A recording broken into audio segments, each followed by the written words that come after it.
입니다. 그 268페이지 종합예제 있잖아요. 연습장에다 지금 하세요. 같이 풀어드릴 거니까.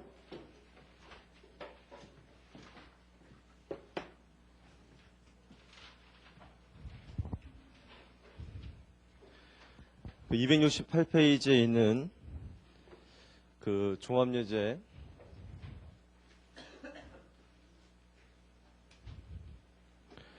2000에서 1년 말부터 보세요.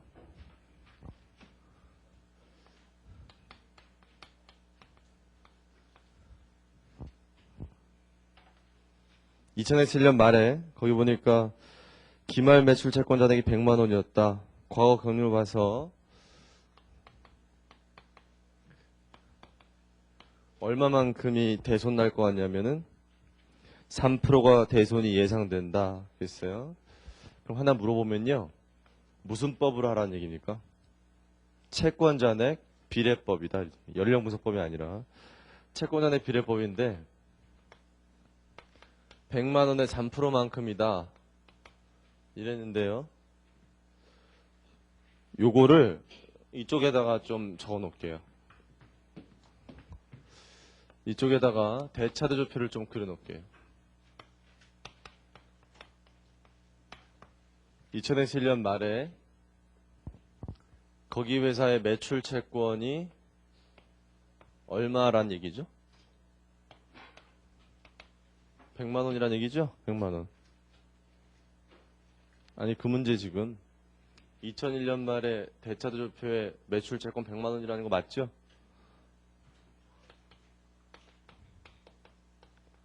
우리는 뭐 하고 싶은 거예요? 대손 충당금을 설정해서 이렇게 표시하고 싶은 거죠 지금. 그럼 우리가 정말 알고 싶어 하는 건 뭐냐면 여기에 얼마 집어넣을까 이거예요. 우리나라 기준에서 관심 있는 게 여기가 얼마일까를 알고 싶어 하는 거예요. 잘 생각하시고. 그럼 여기가 얼마일까를 추정해야 되죠 우리가. 그래서 무슨 법 했어요? 채권 잔액 비례법 했잖아요. 그래서 지금 해보니까 얼마였어요? 저기 해보니까 3만 원이었죠. 여기다 얼마 적자는 거예요? 3만 원 적자는 거죠.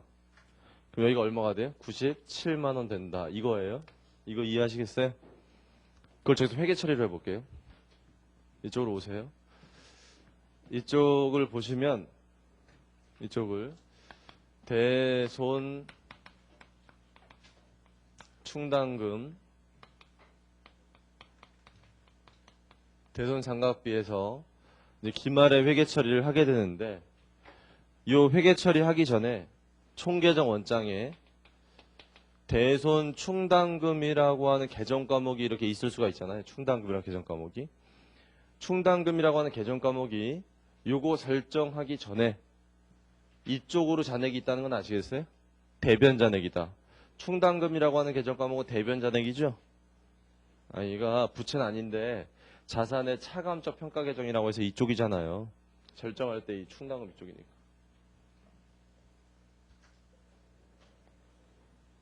그러게 되니까 여기가 얼마였대요? 요거 설정하기 전에. 거기 주어졌잖아요.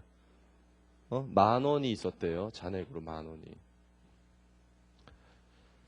그런데 그러면 저런 결과를 얻기 위해서 저쪽에 적어놓은 거 저런 결과 얻기 위해서 우리 3만 원으로 만들고 싶은 거죠? 3만 원. 3만 원으로 만들고 싶은데 3만 원으로 만들려니까 얼마가 더 필요해요? 2만 원이 더 필요하죠. 그러니까 만 원을 빼야 되겠다는 생각은 드세요. 그러면 2만 원이 되죠. 그러니까 추가로 설정할 건 얼마다? 2만 원이다. 이게 첫 번째 회계 처리예요. 기말에. 기말 수정 분계. 여기까지 돼요? 그 다음에 해야 될 게 뭐냐면은 2001년이 끝났다는 건 아시겠어요? 2001년이 끝났다. 그럼 이제 몇 년이 시작되겠어요? 2000X 2년이 시작되는 거죠. 이렇게. 2000X 2년이 시작되면은 전년도에 있었던 계정 과목의 잔액은 다음 연도로 어떻게 되는 겁니까?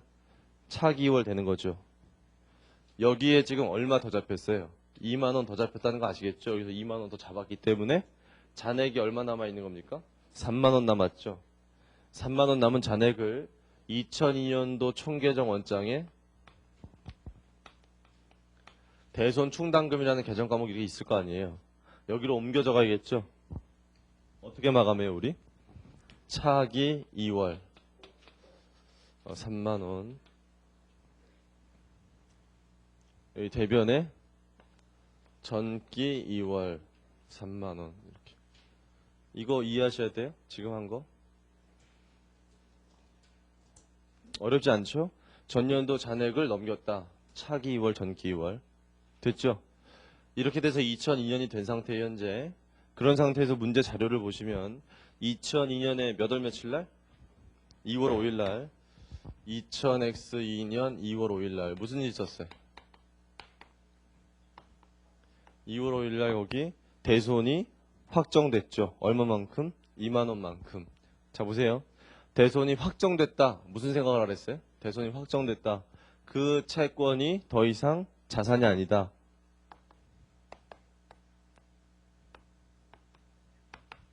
이거 이제 아시겠죠? 이렇게 하는 거? 차변에 적을 수 있는 게 둘 중에 하나라는 얘기 해드렸죠, 제가? 여기서 뭘 적으면 돼요? 충당금이 있으면 충당금 적는 거죠. 같이 하세요. 같이 하시면서 충당금을 이렇게 적으면 충당금이 주는 거죠. 얼마? 2만 원 이렇게. 전기하면 충당금 잔액이 얼마 남았어요? 1만 원 남았죠. 그 상태에서 그 밑에 보니까 3월 9일 날 또 얼마가 대손이 확정됐어요. 15,000원이 대손이 확정됐다는 얘기는 또 얘를 이만큼 줄여야 되겠다는 건 아시겠죠? 그럼 뭐 적는 거라고요? 충당금이 있으면 충당금 먼저 적고 충당금이 없으면 어쩔 수 없이 대손상각비를 적어야 되는 것이 이것이 우리나라 기준이에요. 이렇게 우리나라가. 이렇게 됐거든요.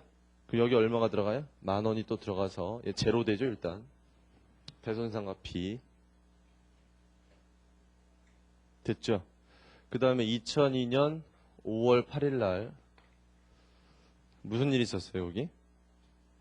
전기에 대손 처리한 3,000원이 회수됐죠.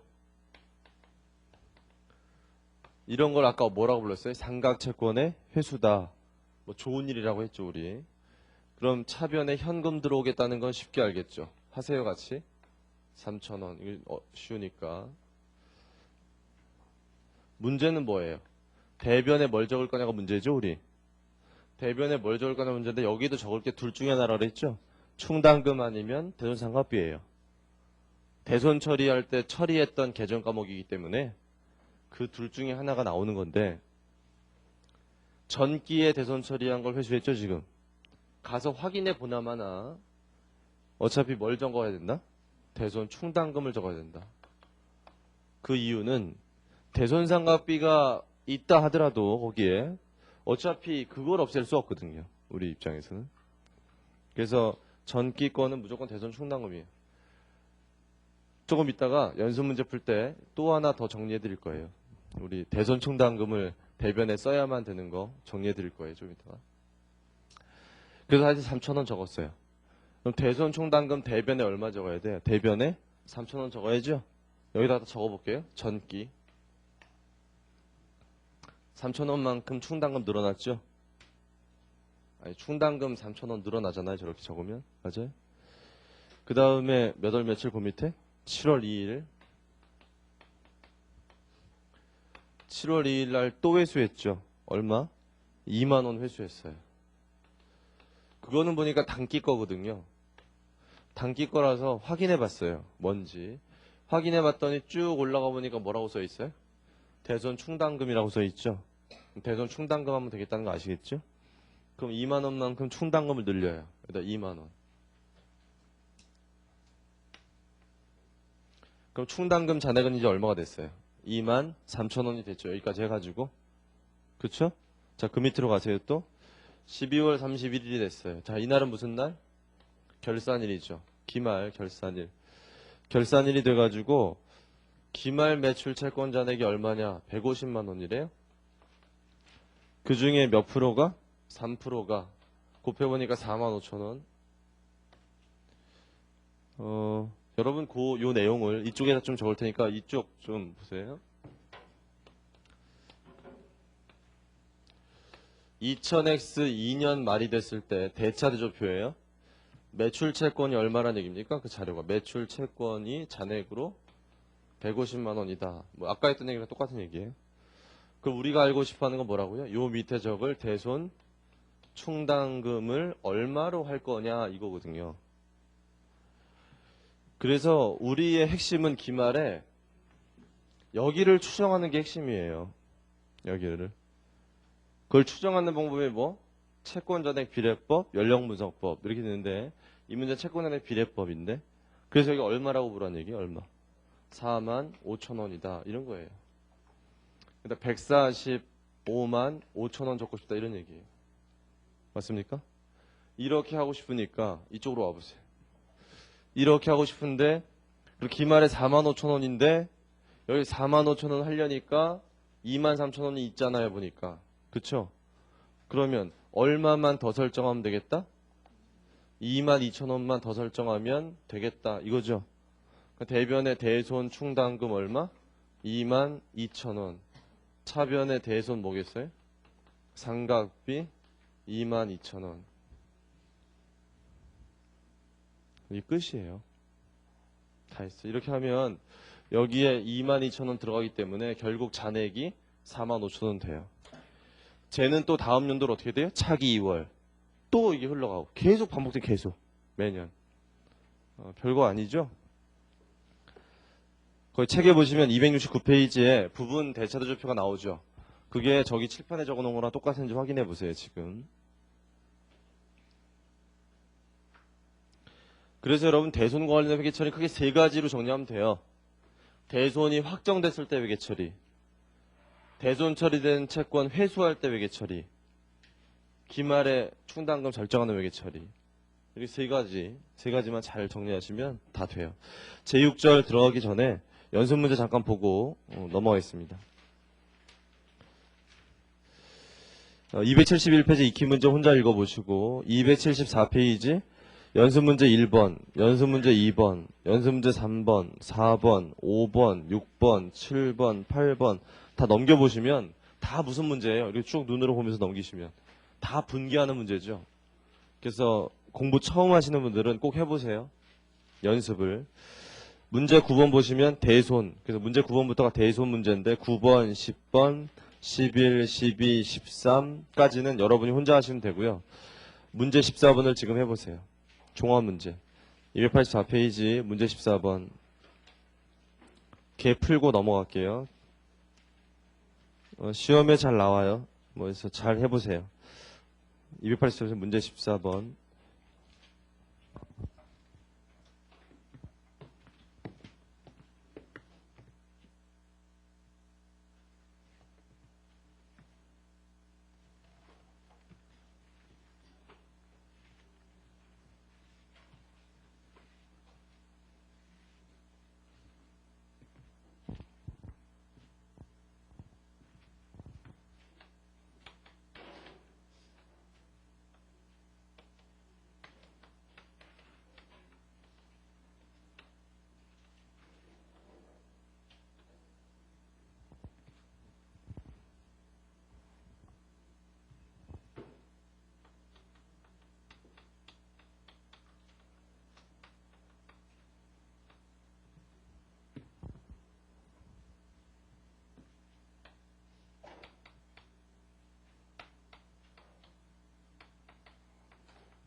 같이 보겠습니다. 같이 보시면 처음에 전기월된 대손 충당금이 얼마라고 돼 있어요? 15,000원이라고 돼 있고 대손이 확정된 게 2만 원이죠. 얘부터 없애는 거 다 아시죠? 그럼 15,000원 없어진다는 거 알겠죠? 부족하기 때문에 5,000원만큼 대손상각비 쓸 수밖에 없다. 이해하실 거고 또 매출 채권이 또 대손 났죠. 어쩔 수 없이 또 대손상각비 맞죠? 7월에 현금이 회수됐는데 전년도 거라고 써 있으니까 고민할 필요 없이 충당금을 늘렸어요. 그 충당금이 3,000원 늘어나게 되죠. 이렇게 요 3,000원 때문에 요때 또 회수한 금액을 잘 자료를 보니까 이때 거라고 나와요. 확인해 보니까 이렇게 써 있어요. 우리가 배운 바로는 이걸 없앤다 이렇게 돼 있잖아요. 그래서 그렇게 한번 해볼게요. 대손상각비 이렇게 한번 해볼게요. 대손상각비를 줄였죠. 비용을. 충당금은 관련 없죠. 그러니까 3,000원만 잡았어요. 기말이 됐어요. 기말에 채권이 50만 원이죠. 기말 이거 맞죠? 기말에 우리가 알고 싶은 건 뭐라고요? 이 금액에서 얼마만큼을 충당금 잡을까? 여기가 관심 있다 그랬어요. 이걸 추정하는데 무슨 법과 무슨 법? 채권잔액 비례법과 연령분석법. 이 자료는 무슨 뭐 하라는 거예요? 연령분석법. 연령분석법도 어렵지 않다는 거 알겠죠? 곱하기만 여러 번 하시고 더하면 돼요. 그래서 더해보니까 얼마가 나오냐면 44,000원이 나오더라. 이거죠? 빼서 45만 6천원이라고 쓰고 싶다 이거예요. 이거 찾을 수 있겠죠? 이렇게. 그러면 여기를 얼마로? 44,000원으로. 하려니까 3,000원이 있잖아요. 그러니까 빼고 이만큼만 더 설정하면 되죠. 그러니까 41,000원, 41,000원. 여기가 얼마? 41,000원 더 잡혀서 44,000원 되더라. 이거예요. 끝. 다 했고요. 하나 물어볼 테니까 맞춰보세요. 손익계산서상의 이 회사 2001년도에 대손상각비라는 비용이 잡히겠다는 건 아시겠어요? 여기 들어갈 금액이 얼마인지 찾아보세요. 지금. 빨리 더하기 빼기해서 찾아보세요. 여기 들어갈 금액 얼마인지.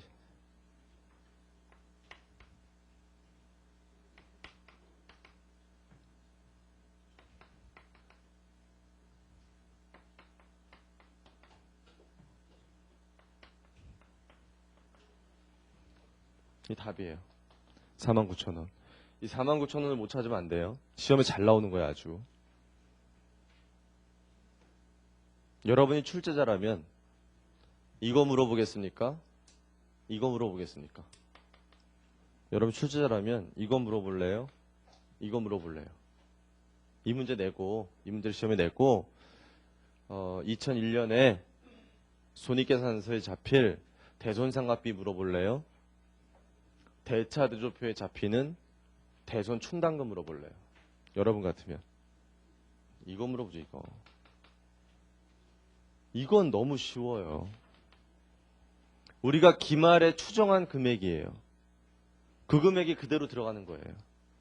이거 회계 처리 안 해봐도 알아요. 이거는 그냥 답이 나와요. 이렇게. 얘는 한참 계산해 봐야 돼요. 분계 다 해봐야 돼요. 다 해보고 대손상각비 영향 미치는 거 다 쫓아가 봐야 돼요. 이게 더 어렵다는 거 아시겠어요? 그런 거 좀 알아주세요. 이게 더 어려운 거예요. 더 시험에서 많이 물어봐요.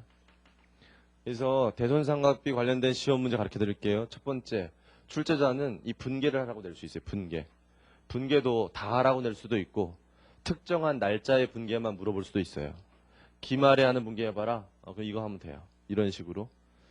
그 다음 물어보는 게 얘를 굉장히 많이 물어봐요. 얘 굉장히 많이 물어보고 그 다음에 물어보는 게 얘도 물어봐요. 이 금액 얼마냐 이렇게. 그래서 여러분들 뭐 이제 회계원리 처음 하는 단계니까 여러분들 시험에 어떻게 출제가 되느냐 이런 거까지 쫓아간다는 게 쉬운 작업이 아니고 어차피 중급 회계란 단계가 있고 그 다음 단계 또 있고 해서 계속 연습하는 과정이 있는데 자기가 어떤 교양이 목적이 아니라 어떤 자격 시험이나 이런 시험을 보기 위한 목적이다. 객관식 문제든 주관식 문제든 이런 문제를 풀어야 된다면 우리가 회계학을 공부할 때 있어서 그 공부했던 내용이 어떻게 출제가 된다는 건 알고 있어야죠. 그런 게 굉장히 필요해요. 문제도 많이 풀어봐야 되고 나중에 가면. 그래서 말씀드린 거고요. 다 했어요. 그러면 뭐 하나 해드리고 넘어갈 거냐면 여기 보세요. 여기를 대손상각비 썼잖아요. 근데 여러분들이 나중에 이제 복습하다 보면 다른 데는 그렇게 혼동이 안 되는데 여기가 많이 혼동이 될 거예요. 나중에. 현금 회수했을 때 충당금 쓸까? 대손상가비 쓸까? 이런 게 좀 고민이 돼요. 나중에 가면. 또 보세요. 이렇게 하면 고민될 거예요. 이때 회수한 게 이때 거다. 대손 처리한 게. 뭐 적어야 돼요? 4,000원인데 이렇게 있잖아요. 뭐 적어야 돼요? 애매하죠 아주. 상각비를 할까? 충당금을 할까? 아니면 금액이 다르니까 금액 비율로 쪼개볼까 한번 이거를? 뭐 이런 여러 가지 고민에 빠지게 돼요. 근데 그건 고민할 게 아니라고요. 고민할 게 아니에요. 상각비를 쓰든 충당금을 쓰든 똑같은 결론이 나와요. 똑같은. 어떤 걸 쓴지 관계가 없어요. 지금 그걸 증명해 드릴 테니까 잘 보세요, 이거. 이거 해드리고 나면 꼭 쉬는 시간에 질문하니까. 잘 보세요, 잘. 어떻게 하는지. 그리고 제가 하는 걸 지금 이해하시고 나면 더 이상 대손상각비 쓰지 마세요, 대변에. 이거 현금 회수했을 때. 무조건 대손 충당금 쓰세요. 그럼 맞아요, 무조건. 그래서 잘 보세요. 지금 우리가 대손상각비를 써가지고 이런 결과가 나왔다는 건 아시겠어요? 대손상각비라는 개정 과목 써서 이런 결과가 나왔다는 건 아시겠죠? 그럼 여기를 대손충당금이라는 걸로 바꿀게요, 지금. 바꿨을 때도 똑같은 결과가 나오면 같은 거라는 거죠, 그렇죠? 잘 보세요. 대변에 대손충당금이라고 쓸게요. 이렇게 4,000원을 뭐가 달라지는지 보세요. 여기 이거 설정하기 전에 3,000원 말고 얼마가 더 생기는 겁니까? 4,000원이 얘 때문에 더 생긴다는 거 아시겠죠? 그럼 충당금이 7,000원 됐죠. 기말에 이거는 맞죠. 44,000원 설정할 건데 얘 빼는 게 아니라 얼마 빼야 돼요? 7,000원 빼야죠. 7,000원 빼니까 여기 얼마 되냐면 37,000원이 돼요. 그럼 여기 잡힐 게 37,000원이라는 얘기죠. 여기도 37,000원이라는 얘기예요. 이 분계가 이렇게 바뀌어요, 조금. 결과 잡고 결과. 얘 똑같죠? 얘 달라요, 똑같아요. 예. 44,000원. 똑같죠? 똑같죠? 여기 보세요. 이 똑같은지 안 똑같은지. 이거 한 다음에 얘 빼는 게 없어졌죠? 얘 빼는 게. 대손상각비 안 줄였잖아요. 그 대신 얘가 얼마로 바뀌었어요? 37,000원으로 바뀌었죠. 여기서 뺄 게 여기서 빠진 거예요. 뭐 더 해보나마나 똑같죠. 다르지가 않아요, 절대로. 다르지가 않기 때문에 더 이상 대손 처리된 채권을 회수할 때 고민하지 말고 다 뭐 쓴다? 충당금 쓴다. 전기 거든 단기 거든 다 그래요. 믿으세요. 정말이니까. 믿고 기업회계 기준에는 여길 대손상각비 써라, 대손충당금 써라 이런 얘기 안 나와요. 기업회계 기준에. 뭘 쓰든지 관계없는 건데 충당금을 쓰면 예외가 없어요. 충당금을 쓰면. 이렇게. 꼭 이렇게 하세요. 나중에. 넘어가겠습니다. 얘가 왜 똑같아지냐면은 잘 보세요. 얘가 왜 똑같아지냐면은 대손상각비를 쓰면 대손상각비를 직접 줄이는 거거든요.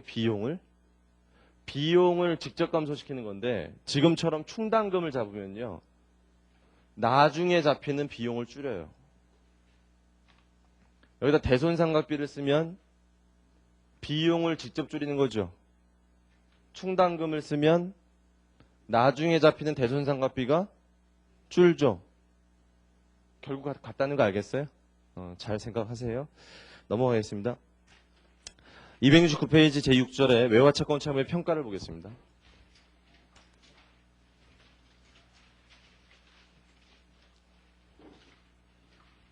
외화채권 채무의 평가라는 주제는요. 일단 우리 앞에서 잠깐 회계학 이론에서 그 3장 배울 때 이런 얘기 했었는데 여러분 그 회계 원리 때 중요하지 않지만 우리가 회계학 하는 사람들끼리 가정한 게 4가지 있다는 얘기 잠깐 했었죠. 회계학 하는 사람들끼리 가정한 거 그냥 한번 복습하는 의미에서 불러드릴게요.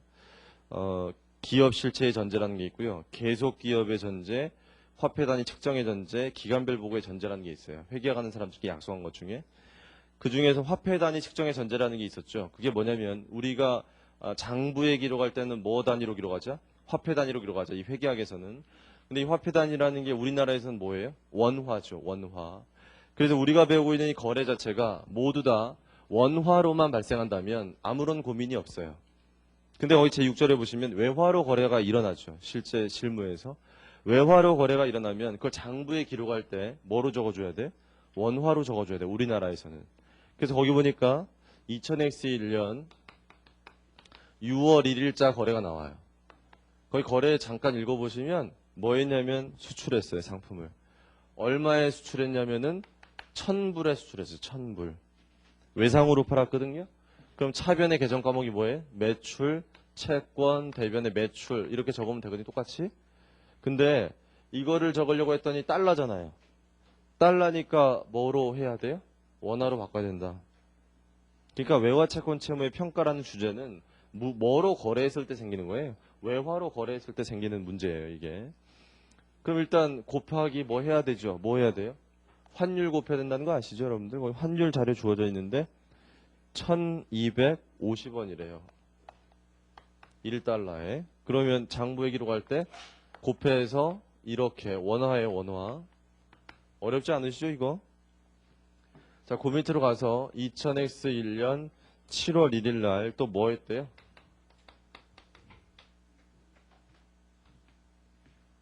차입했대요. 얼마 차입했대요, 회사가? 5만 불을 차입했대요. 5만 불을 차입하면 역시 분계는 어떻게 하냐면요. 현금이 들어오게 해도 차입했으니까 대변에 장기 차입했으면 장기 차입금이에요. 자, 이렇게 회계 처리하는데 금액을 적을 때 원화니까 곱하기 거기 1200원이죠. 곱해줘야 되니까 얼마가 나와요? 6천만 원이더라. 지금 이해하시고 계세요? 자, 이렇게 된 상태에서 기말이 됐어요. 12월 31일. 12월 31일이 되면 거기 맨 밑에 나와요. 환율이 얼마가 됐대요? 환율이 1,300원 됐대요. 자, 이렇게 환율이 오르면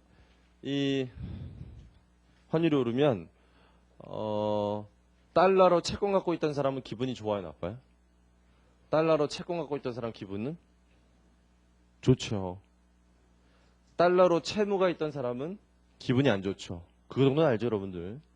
내가 1000불을 받을 돈이 있는데 그 달러의 가격이 올라간 거죠. 기분 좋아지죠. 내가 줄 달러가 있는데 달러 가격이 올라가면 그만큼 내가 줄 돈이 커지는 거죠. 계속 원화로 봤을 때. 그런 걸 나중에 여러분들 재무관리 배우시면 환위험이라고 그래요. 환위험. 환율이 올라가고 떨어지고에 따라서의 위험. 그래서 이 위험을 회피하고자 하는 걸 이제 해지. 그래서 해지하는 게 파생상품 거래해가지고 뭐 옵션, 뭐 선도, 선물 이런 거 들어봤죠? 아니 나중에 해요. 뭐 그런 게 있고 우리 회계학에서는 그런 해지하는 건 나중에 배우고요. 일단 이걸 환산하는 문제를 배워요. 환산. 그럼 기말연재 환율이 올랐으면 우리가 매출 채권을 현재 이걸로 기록했죠. 아직 회수하지 못했거든요. 그럼 매출 채권이 이건 줄 알았는데 기말해 보니까 그 금액이 아니죠. 이 금액인 줄 알았는데 올랐잖아요. 그 금액을 평가해 줘야 돼요. 1000불인데 얼마가 올랐어요? 1300원으로 올랐죠. 얼마짜리가? 1250원짜리가 1달러당 얼마씩 올랐어요? 50원씩 올라서 곱해보니까 5만원만큼의 금액이 더 커졌죠. 그럼 차변에 뭐 써야 되겠어요? 매출 채권 써야겠죠. 매출 채권. 이 매출 채권이랑 계정 과목에다 갖다 써야죠. 이렇게. 대변에 뭐라고 쓰겠습니까? 이럴 때 쓰는 계정 과목이 외화 환산이익이에요. 잘 기억하세요. 계정 과목은 외화 환산이익 대변에. 그 다음에 12월 31일 날 할 게 하나 더 있어요. 뭐 해야 돼요? 이거 했다고 좋아할 게 아니죠 지금? 이게 있잖아요. 우리한테 5만 불. 5만 불만큼 얼마냐면 1,300원으로 올랐어요. 1,200원에서. 맞아요? 100원만큼 올랐죠. 그러면 장기 차입금이 커져야 되겠다는 건 아시겠어요? 갚아야 될 돈이 얼마나 커져요? 100원 곱하기 하니까 500만 원만큼 커지나요? 맞죠? 그럼 500만 원만큼 차변에 뭐라고 써야 될까요? 얘 반대말이겠죠? 얘 반대말. 외화, 환산, 손실이에요. 책에 계정 과목 잘 나와 있으니까 책 보시면서 하세요. 그 다음에 그 다음 연도에 가서 270페이지 보니까 2000X2년 3월 5일이 됐어요. 3월 5일이 돼가지고 우리가 매출 채권을 회수했대요. 1000불만큼. 현금으로 회수했는데 얼마 받았어요? 보니까. 그때 환율이 얼마예요? 1000불 받았는데 1350원이에요. 그럼 당연히 원화로 했을 때 이 금액이겠죠. 그럼 대변에 뭐가 문제냐면 매출 채권을 얼마 없앨 것이냐가 문제인데 125만 원이 맞느냐 아니면 여기 5만 원 늘렸기 때문에 130만 원이 맞느냐 둘 중에 뭐가 맞아요? 130이 맞죠 당연히. 장목금액 130으로 바꿨으니까. 그래도 5만 원만큼 차이 나죠? 왜 차이 나요 얘는? 또 달러가 올랐으니까 차이 나죠 지금. 이때 붙이는 이름이 외환 차익이에요. 얘가 얘랑 이름이 달라요. 얘는 기말에 환율 변하는 걸 인식했을 때 환산이익, 거래가 발생한 게 아니라 얘는 뭐예요? 거래 발생했을 때 외환 차익 그래요. 이름 다르다는 거 아셔야 돼요. 그 다음에 5월 9일 날 또 거래 발생했죠. 차입금을 갚았는데 얼마 줬어요? 원화고 펴보니까 이 금액이 6,600만 원.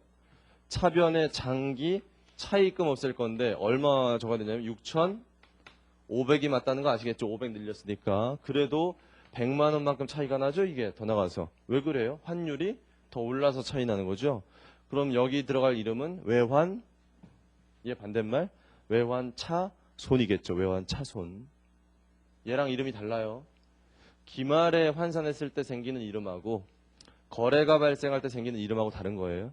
잘 정리하시고 넘어가겠습니다. 익히 문제 혼자 보시고요. 다 했습니다. 7장은 8장 하겠습니다. 현금.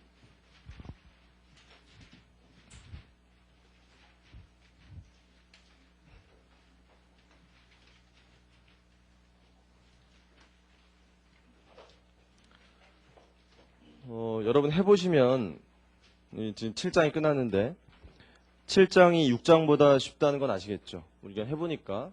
근데 나중에 가시면 6장도 그렇게 어렵지 않아요. 여러분 처음이라서 6장이 좀 어려워 보이는 거지.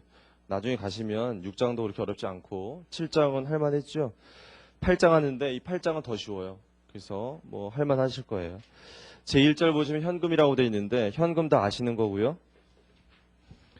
주의할 것만 말씀드릴게요. 현금이라는 걸 회계학에서 배울 때는 우리가 일상생활에서 말하는 현금하고 좀 다르다는 것만 알면 돼요. 우리가 일상생활에서 말하는 현금은 여러분 거기 밑에 보시면 중간에 통화라는 게 나오죠. 통화. 지폐나 동전. 여러분 주머니에 있는 거 말하는 거거든요. 그게 여러분 현금이라고 생각하죠. 근데 회계학에서는 그 밑에 통화대용 증권도 현금으로 본다. 이제 이걸 주의하면 돼. 통화대용 증권. 뭐가 있는지 보니까 두 번째 줄에 타인 발행 당좌수표, 은행 발행 자기하수표 이런 게 열거돼 있죠. 타인 발행 당좌수표는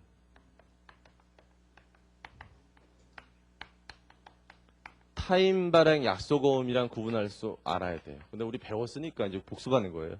저번 주에 했잖아요, 우리 채권 어음하고 수표하고 얘기했잖아요, 우리 당좌거래. 자, 거래처에다가 거래처에서 수표 받아왔을 때 기분이 좋은 겁니까? 어음 받아왔을 때 기분이 좋은 겁니까? 수표 받은 게 더 기분 좋다고 했죠. 왜요? 수표 받으면 당장 어디 가요? 은행에 가면 당장 현금화할 수 있는, 즉 만기가 없다는 거죠. 만기가. 그게 수표의 특징이죠. 그러니까 우리가 타인 발행 당좌수표를 받았다. 뭐라고 생각하면 돼요? 현금이다. 그런 얘기예요. 맞아요? 그럼 타인 발행 약속은 받았다. 어떤 생각하면 돼요? 타인 발행 약속은 받아왔다. 어음이죠. 어음. 저 만기가 있죠. 채권이에요. 채권. 근데 많은 사람들이 이게 채권인데 이걸 무조건 매출 채권이겠네? 왜냐하면 어음이니까 받을 어음? 그렇게 생각하면 안 된다고요. 어음 받았다고 무조건 매출 채권 아니고요. 그 거래 성격을 봐야죠. 일반적 상거래면 매출 채권 맞는데 만약에 일반 상거래 아니면 미수금일 수도 있고요. 또는 돈 빌려주고 받았으면 대여금일 수도 있어요. 그래서 주의하세요. 그 옆에 은행 발행 자기하수표? 여러분이 주머니에 있는 10만 원짜리 자기하수표 보죠? 그거 가끔 있는 거요. 그거예요. 근데 얘가 자기합이란 표현이 있는데 그게 이제 나중에 상법 배우시면 아는데 이 참고하세요. 수표라는 게 발행인이 있고 지급인이 있어요. 지급인은 항상 은행이에요. 그 수표를 교부한 은행. 근데 일반적으로 당좌수표는 발행하는 건 그 기업이죠. 당좌거래 튼 기업. 그 기업이 발행한 걸 은행이 지급하죠. 발행인은 게 지급인은 은행. 근데 자기합 수표라는 건 은행이 발행한 거예요. 여러분 자기합 잘 보면 국민은행이 발행하고 이러죠. 국민은행이 발행한 거 국민은행이 지급하거든요. 발행인과 지급인이 똑같기 때문에 그걸 우리가 자기합 이렇게 얘기해요. 자기가 발행하고 자기 앞으로 돌아온다 그래가지고 아무튼 자기압 수표, 현금처럼 쓰이기 때문에 현금이고요. 송금 수표도 역시 수표이기 때문에 수표자 들어간 건 다 현금이라고 생각하시면 돼요. 우편 한증서가 있는데 우편 한증서는 여러분 못 보셨을 텐데 그 남자분들은 그 군대 갈 때 신검 받잖아요. 그때 우편물 날라오면 기분 되게 나쁜데 그때 봉투 열어보면 그래도 차비하라고 뭐 거기 들어있잖아요. 차비하라고 여비. 그게 우편 한증서예요. 그 우체국 가면 돈 바꿔준다고 써있잖아요. 거기. 그거예요. 만기가 된 공사채 이자표라 그래서 현금처럼 쓰이니까 그렇게 돼 있고 만기가 된 공사채 이자표 만기가 됐기 때문에 가져가면 현금 받아오거든요. 우리가. 그러면 현금이나 다를 바 없다. 배당금 지급 통지표도 똑같은 얘기예요. 배당금 받아가로 통지받은 거기 때문에. 주의할 거는 그 밑에 우표나 수입인지가 현금이 아니라는 걸 주의하세요. 우표나 수입인지. 우표는 다 아실 거고 수입인지라는 건 뭐냐면 여러분 은행 갔을 때 어디서 계약서 쓸 때 일정 금액 이상의 계약을 할 때 의무적으로 붙이도록 되어 있는 거예요. 인지라는 게 있어요. 여러분 대출 받을 때 보실 거예요. 아마 은행 가서. 근데 이 수입인지라는 거 우표처럼 생겼어요. 나중에 보시면 모양은. 그 여러분이 실생활에 더 많이 보는 건 수입 증지라는 게 있는데 여러분 등본이나 초본 때로 가잖아요. 가면 돈 내는 거 알죠? 돈 내면 예전에 우표처럼 생긴 거 붙여줬어요. 예전에. 근데 요즘엔 다 찍어주는 거 알죠? 이렇게 찍어준 모양을 보면 딱 우표처럼 생겼어요. 거기 이렇게 사각에서 수입 증지라고 써있어요. 나중에 읽어보세요. 그런 거예요. 이런 게. 근데 이 우표나 수입인지 같은 것들은 회사에서 구입했을 때 그걸 해당하는 목적에 쓰려고 구입하는 거지. 여러분 그걸 주머니 넣고 다니다가 차비 내고 밥값 내고 우표를 그렇게 쓰는 사람 없잖아요. 통화 대용 증권으로 쓰려고 사는 게 아니거든요. 나중에 다시 현금화하기 위해서 사는 게 아니기 때문에 얘네들은 우표나 수입인지를 구입했을 때 그 금액이 작으면 바로 비용 처리. 회사에서 금액이 크면 자산 잡았다가 사용했을 때 비용 처리하면 돼요. 넘어가겠습니다. 예제 1번 보시면 되게 쉽기 때문에 그냥 보세요. 7월 1일 날 현금 30만 원 출자해서 기업에다 차변에 현금 대변에 자본금 7월 8일 날 비품을 현금 주고 사서 차변에 비품 대변에 현금 7월 12일 날 매입하고 은행 발행 자기압 수표 줬다. 차변에 매입이고요. 대변에 뭐예요? 자기압 수표 준 건 현금이죠. 현금 5만 원 그거 물어본 거예요. 나머지는 매입 채무. 부장산사의 상품 10원 원 매출하고 수표 받았다. 그게 바로 무슨 수표예요? 타인 발행 당좌 수표죠. 발행인이 누구예요? 부산상사. 지급인이 누구예요? 하나은행. 이런 거예요. 그래서 타인 발행 당좌 수표 현금, 그러니까 차변의 현금, 대변의 매출. 7월 25일 날 급여 했을 때 현금 차변의 급여, 대변의 현금. 됐죠? 넘어가요. 그 밑으로 현금 출납장이라고 되어 있는데 무슨 장부입니까? 출납장? 보조장부죠. 이거 혼자 보세요. 현금 과부족이라는 게 나와요. 다음 페이지에. 중요한 건 아닌데요. 한번 해드릴게요. 예제 2번을 보시면 7월 25일 날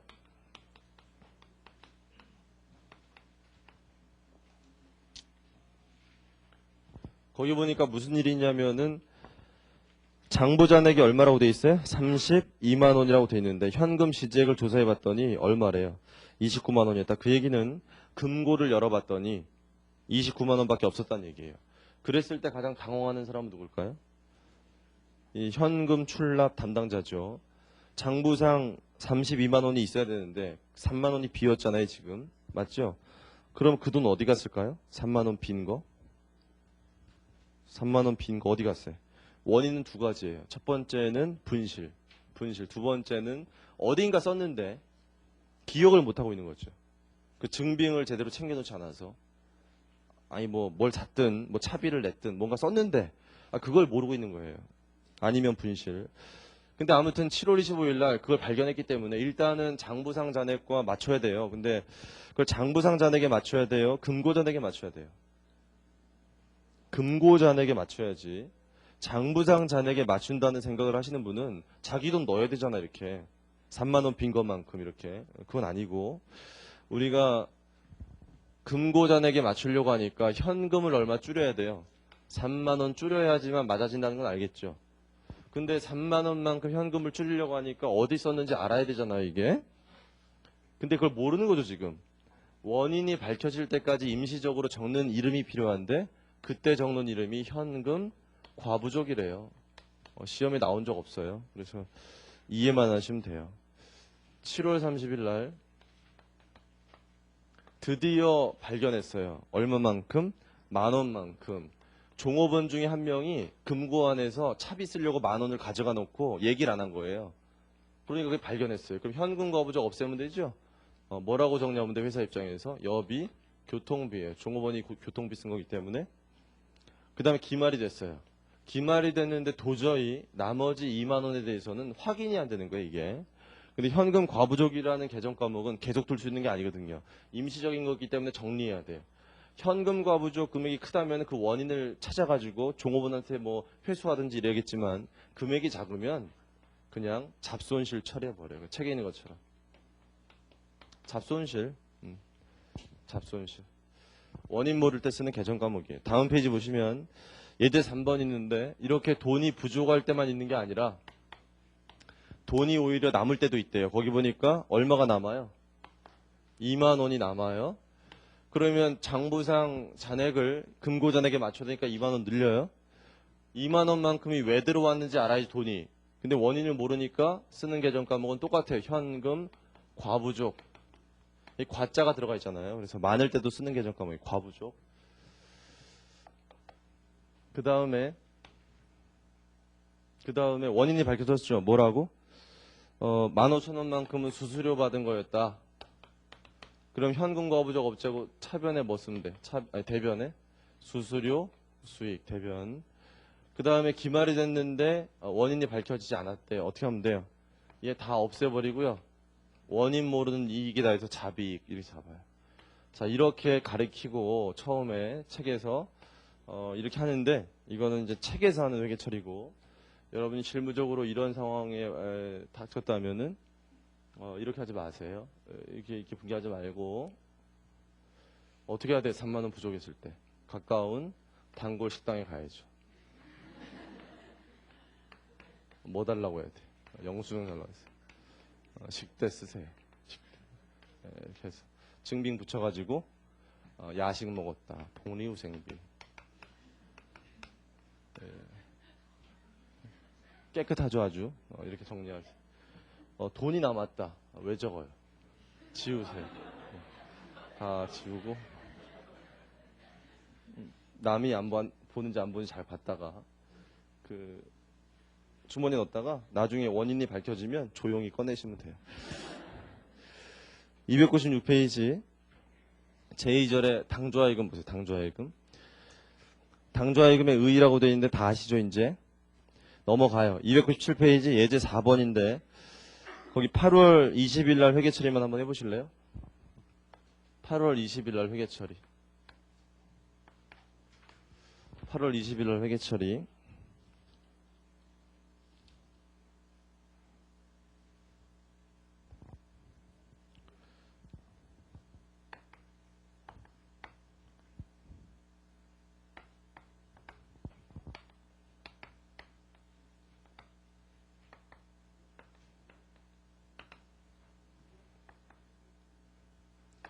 뭐 그거 왜 하라 그랬냐면 어려운 거 아닌데 여러분 또 이런 오해를 하실까봐 잘 보면 그게 타임 발행 당좌수표 받았다는 거 아시겠죠? 타임 발행 당좌수표 현금 맞죠? 현금이 들어온 걸 갖다 주고 예금한 건데 그날 이걸 이렇게 회계 처리할 필요가 있느냐? 할 필요 없겠죠? 그래서 이렇게 하지 마시라고요. 구체적으로 쫓아가 보면 이렇게까지 쪼개질 수 있겠지만 그걸 굳이 이렇게 회계 처리할 이유는 없어요 우리가. 그래서 책에 있는 것처럼 하세요. 넘어가겠습니다. 다음 페이지 보시면 당좌하여금 출납자 혼자 보시면 되고요. 당좌 차월 얘기도 했죠. 하나만 정리할게요. 당좌 차월은 자산이다 부채다? 부채다. 차입금이에요. 300페이지 보시고 은행 계정 조정표를 보세요. 은행 계정 조정표는 중요해요. 잘 하셔야 돼요. 은행 계정 조정표는 잘해야 돼요. 그 은행 계정 조정표를 시작하면 그거에 대한 얘기를 좀 많이 해야 되고 해서 좀 일찍 쉬고요. 거기서부터 다시 하도록 하겠습니다.